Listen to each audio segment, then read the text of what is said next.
یہ مجھے فرمائیے گا سردار صاحب کہ اس وقت جو سچویشن ہے، ہم ظاہر ہے کیونکہ سفارتی لحاظ سے آپ زیادہ بہتر سمجھتے ہیں کہ ڈپلومیٹکلی کیا بات کرنی چاہیے کیا نہیں. یہ جو وزیر اعظم صاحب نے تذکرہ کیا جعفر ایکسپریس کا، لیکن اس کے اندر دانستہ طور پر انہوں نے بھارت کا نام نہیں لیا، حالانکہ ہم یہ کہتے ہیں ہمارے پاس شواہد بھی موجود ہیں، ڈوزیئرز بھی ہیں، ساری چیزیں ہیں جو کہ پوائنٹ کرتی ہیں کہ انڈیا اس میں براہ راست ملوث ہے، اور فتنہ الہندوستان بھی ہم ان کو قرار دیتے ہیں جو لوگ ان کارروائیوں میں ملوث ہوتے ہیں، پلس ان کے کنیکشنز کہ کس طریقے سے وہ بارود بنانا سکھاتے ہیں، ڈیٹونیٹ کرنا سکھاتے ہیں یہاں پر اپنے جو ان کے اعلی کار ہوتے ہیں. تو اس میں نام نہ لینا، اس میں کیا مصلحت ہو سکتی ہے؟ اس میں یہ مصلحت ہو سکتی ہے جو بھی شواہد ہیں وہ ہم نے اقوام متحدہ میں جمع کروائے ہوئے ہیں، چین اور روس میں جمع کروائے ہوئے ہیں، اس کے بعد واشنگٹن میں جتنے بھی سلامتی کونسل کے مستقل ارکان ہیں ان کے پاس یہ شواہد موجود ہیں. ہم بر وقت سلامتی کونسل کے صدر کو، سیکرٹری جنرل یونائیٹڈ نیشنز کو، president of the general assembly ان کے پاس جمع کروا دیتے ہیں. یہاں یہ ہے کہ آپ کو پتہ ہے کہ کچھ عرصہ پہلے جب شنگھائی کوآپریشن آرگنائزیشن کے وزرائے دفاع کی ملاقات ہوئی تھی تو راجناتھ سنگھ نے ماحول کو خراب کیا تھا، کیونکہ وہ چاہتا تھا کہ پہلگام کا ذکر آئے اور ان کے نقطہ نظر سے آئے، جبکہ اس وقت مجھے یاد ہے کہ شنگھائی کوآپریشن آرگنائزیشن کے قائدین اس بات کی طرف مائل تھی کہ وہ جعفر ایکسپریس کا ذکر کریں. تو چونکہ تنظیم جو ہے کنسنسس کے اصول کے پر چلتی ہے، اس کی کاربند ہے، تو اس وجہ سے ان کہا پاکستان نے مصلحتاً اور اس تنظیم کے صفاتی آداب کو ملحوظ خاطر رکھتے ہوئے اشارہ کیا اور ذکر کیا، لیکن ملک کا نام نہیں لیا. سارے کے سارے CO کے ممالک ان کو معلوم ہے کہ ہم کس ملک کی بات کر رہے تھے، کن کا یہ نیٹ ورک یہاں موجود ہے ہماری مغربی سرحدوں کے آس پاس، اور کس طریقے سے اپنی پراکسیز کو استعمال کر کے پاکستان گدری کرواتے ہیں. اچھا، اب ذرا یہ فرمائیے گا کہ ہم جہاں پر کئی لوگ بات کرتے ہیں کہ جی دیکھیں جے شنکر کا بڑا کردار رہا کہ وہ ٹریڈ لے کے گیا انڈیا اور چائنا کی $117 بلین تک، یا اس سے بھی زیادہ، اور پہلے ٹریڈ نہیں ہوتی تھی. لیکن میں اس کے اندر ایک پہلو یہ بھی دیکھتا ہوں کہ وہ ٹریڈ میں کس کی جانب زیادہ جھکاؤ ہے، یعنی کہ چین کتنا وہاں سے لے رہا ہے اور چین وہاں دے کتنا رہا ہے، یہ بھی بڑی چیزیں میٹر کرتی ہیں. دوسرا یہ ہے کہ یہ جو ملاقاتیں ہو رہی ہیں، بھلے امریکہ کی جانب سے سرمہری کے بعد بھارت کر رہا ہو یا باقی کوئی بھی اس کی وجوہات ہیں، do we need to be concerned?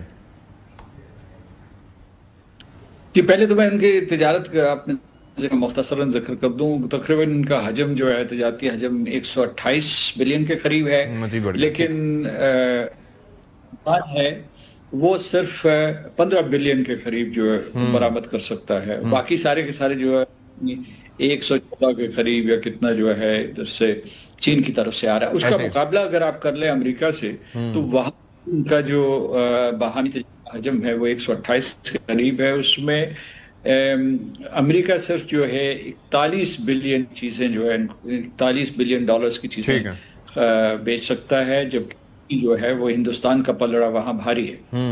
تو آپ کا سوال کیا تھا، اس سے ہمیں فکر مند ہونا چاہیے یا نہیں؟ تو میں یہ کہتا ہوں کہ ہمیں نہ ہونا چاہیے، چاقو چوبند ہونا چاہیے، ہمیں نظر رکھنی چاہیے، کیونکہ ہندوستان کی عادت ہے کہ وہ جہاں بھی جاتا ہے، وہ امریکہ میں جائے، روس میں جائے، دنیا یورپین یونین میں جائے، وہ وہاں کے قائدین کو پاکستان کے خلاف بھڑکاتا رہتا ہے.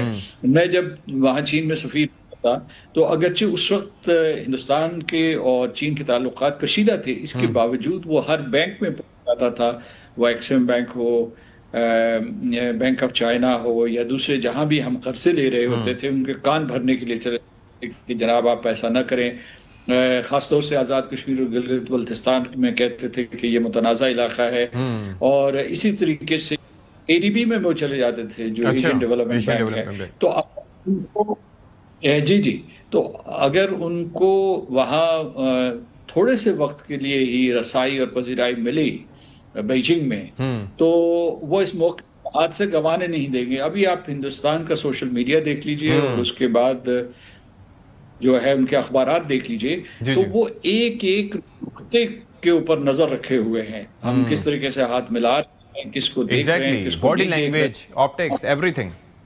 مطلب یہ ہے کہ وہ وہاں اچھی نیت سے، پاکستان کے حوالے سے اچھی نیت سے نہیں گئے. دوسرے آپ نے خود یہ نقطہ اٹھایا تھا کہ مارکہ حق کے بعد جس طریقے سے برے طریقے سے ہندوستان کو شکست ہو اور جس طریقے سے چین اور پاکستان کے درمیان روابط بڑھے اور اس میں پورے ہندوستان میں یعنی ان کے حزب اقتدار حزب اختلاف دونوں میں ایک لہر دوڑ گئی تھی اور وہ یہ کہہ رہے تھے کہ جناب اس کا ایک انجام تو یہ ہوا کہ ہم چین کو کر دیا ہے. تو اس وجہ سے وہ وہاں جب ہیں اگر ان کو تھوڑی سی بھی رسائی ملی تو وہ دراڑیں ڈالنے کی کوشش کریں گے. لیکن جو چین کی اسٹریٹجی ہے یا اس کی جو سفارتکاری ہے یا پاکستان کے ساتھ تعلقات ہیں وہ بہت دور رس بنیادوں کے اوپر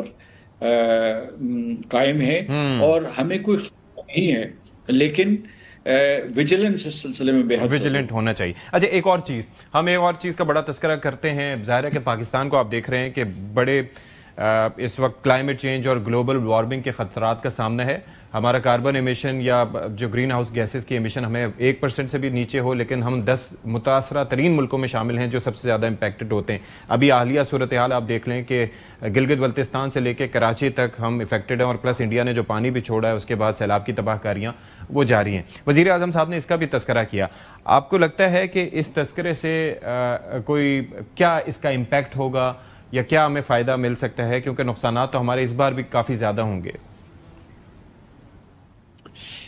اس میں دو پہلو ہیں. ایک تو یہ کہ سنتاس معاہدے کے اوپر جیسے کہ انہوں نے کہا ہے کسی قسم کی کوئی اسٹرکچر ڈائلاگ ہونا چاہیے. اس سلسلے میں شنگھائی تعاون تنظیم کو ہمارا ہاتھ بٹانا چاہیے اور ہندوستان کو آمادہ کرنا چاہیے کہ وہ مذاکرات کرے اور وہ جو اس نے غیر قانونی تعطل کیا ہوا ہے اس کو واپس لے لے, اس غیر قانون کو واپس لے لے. ہمیں اپنے وسائل کے اوپر انحصار کرنا پڑے گا اور ایک انفراسٹرکچر بنانا پڑے گا تاکہ یہ جو پانی ہے اس کو ہم محفوظ کر سکیں, اس سے ہم آبپاشی کر سکیں, ہم توانائی. اور ظاہر ہے کہ بڑے منصوبوں کے لیے تو فائنینسنگ بھی ایک ایشو ہوتی ہے نا. جیسے دیامر بھاشا کی مثال لے لیں, کب سٹارٹ ہونا تھا کب کمپلیٹ ہونا تھا اور ابھی 2028 تک کہہ رہے ہیں کہ صرف ریزروائر بنے گا.